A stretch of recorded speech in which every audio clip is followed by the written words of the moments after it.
Now, it hardly seems fit for a King of England, but archaeologists announced today that what is now a car park in Leicester really is the burial place of Richard III.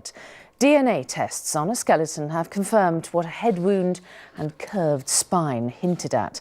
Paul Davis has the latest twist in the story of the car park king. Beneath a council car park, in a grave where they'd lain undisturbed for more than 500 years, the remains of an English king.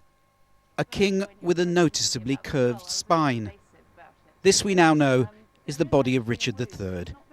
His skull bearing the wounds that brought his life and reign to an end. Richard Buckley was lead archaeologist on the dig. Today it fell to him to break the news that rewrites the history books. Ladies and gentlemen, beyond reasonable doubt, the individual exhumed at Grey Friars in September 2012 is indeed Richard III, the last Plantagenet King of England. Months of scientific investigation have revealed Richard III's body suffered 10 wounds in the Battle of Bosworth, several after his death. Key to his identification were DNA tests involving this man, Michael Ibsen, a known 17th generation descendant of the king. He told me his reaction to meeting his royal ancestor.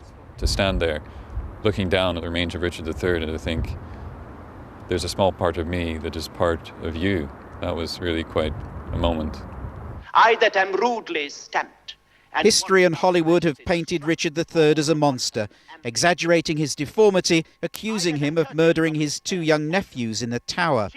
The organisation that found the site of his body says that story was also propaganda, put about by those who stole his crown. I absolutely believe that is another fabrication.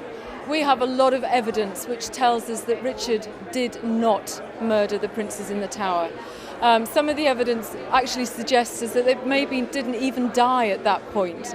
History is now reconsidering its view of a much maligned monarch who is to have a new home. There's been some debate over what should happen now to the remains that were recovered from this grave.